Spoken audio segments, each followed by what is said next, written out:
সকলকে জানাই স্বাধীনতা দিবসের শুভেচ্ছা। আমাদের পতাকার রং আমাদের স্বাধীনতার ত্যাগের কথা স্মরণ করিয়ে দেয়। বিপ্লবীদের আত্মবলিদান ও বিদ্রোহের কারণে তৎকালীন ব্রিটিশ সরকার দেশ ছাড়তে বাধ্য হয়। দেশ ছাড়ার সময় হয় ভারত বিভাজন, হয় পাকিস্তান ও ভারত। আমরা সকলেই জানি পাকিস্তানের স্বাধীনতা দিবস 14ই আগস্ট আর ভারতের স্বাধীনতা দিবস 15ই আগস্ট। এ তথ্য আমরা সকলেই জানি, কিন্তু এর বাইরেও আরও একটি তথ্য আছে যেটা হয়তো অনেকেই জানি না। এই আমাদের করিমপুর সহ নদিয়ার বেশ কিছু অংশের স্বাধীনতা দিবস কিন্তু 15ই আগস্ট নয়।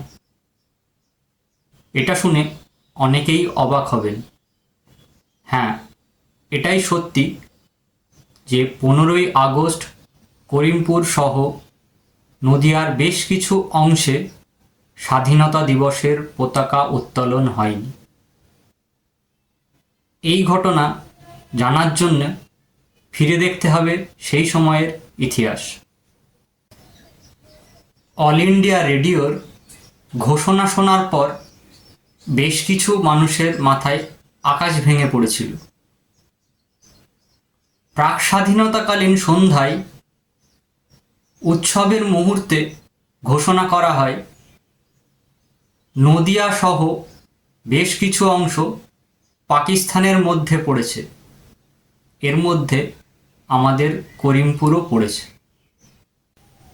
সেই সময় দেশভাগের মানচিত্র তৈরি করার জন্য দায়িত্ব দেওয়া হয় ব্রিটিশ সরকারের তত্ত্বাবধানে সিরিল জন রেডক্লিফকে। এই সিরিল জন রেডক্লিফ ছিলেন একজন ব্রিটিশ আইনজীবী। তার ভারতবর্ষ সম্পর্কে খুব একটা বেশি ধারণা ছিল না। সেই কারণের জন্য তার ম্যাপের ভুলের জন্য নদিয়া সহ আমাদের করিমপুরও পূর্ব পাকিস্তানের অন্তর্ভুক্ত হয়ে যায়। প্রাক স্বাধীনতার উৎসবের মুহূর্ত নিমেষের মধ্যে বিষাদে বদলে যায়। সেই সময়ে সকলের এর স্বতঃস্ফূর্ত প্রতিরোধ গঠন করে, কিন্তু পাকিস্তানি ফৌজ সেই সময় কৃষ্ণনগরের রাজবাড়ি দখলের উদ্দেশ্যে চলে আসে। শৌরিশচন্দ্র ইংরেজদের কাছে প্রতিরক্ষার জন্য আবেদন জানায়। ফোর্ট উইলিয়াম থেকে সেনাবাহিনী এসে সেই প্রতিরোধ করে। তারপর শুরু হয় এই নিয়ে বাকবিতণ্ডা। তৎকালীন নেতাদের এবং সাধারণ মানুষের প্রতিরোধের কারণে ম্যাপ পরিবর্তন করার সিদ্ধান্ত নেওয়া হয়। এইভাবেই কেটে যায় দুদিন। কলকাতা থেকে দিল্লি বিভিন্ন আলাপ আলোচনার টালবাহানার মধ্যেই নতুন সিদ্ধান্ত গ্রহণ হয় 17 তারিখ। নদিয়া সহ বেশ কিছু অংশ জন্য নতুন ম্যাপ তৈরি হয়। আগের বিজ্ঞপ্তি বদলে যায়। নদিয়া দ্বিখণ্ডিত হয় নবদ্বীপ ও কুষ্টিয়া। নবদ্বীপের মধ্যে কৃষ্ণনগর, রানাঘাট এবং আমাদের করিমপুর পড়ে তখন ভারতের মানচিত্রে, আর কুষ্টিয়া চলে যায় পূর্ব পাকিস্তানের মানচিত্রে।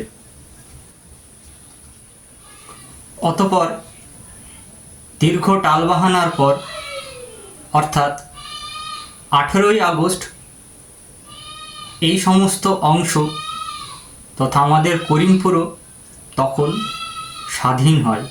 তাই 15ই আগস্ট সারা ভারতবর্ষের স্বাধীনতা দিবস পালিত হলেও সেই সময় 15ই আগস্টে করিমপুর তথা নদিয়ার বেশ কিছু অংশে কোনো স্বাধীনতা দিবসের পতাকাই উত্তোলন হয়নি। পরে 18ই আগস্ট আমাদের ভারতে অন্তর্ভুক্তর পরে আমাদের এই সব অংশে পতাকা উত্তোলিত হয়।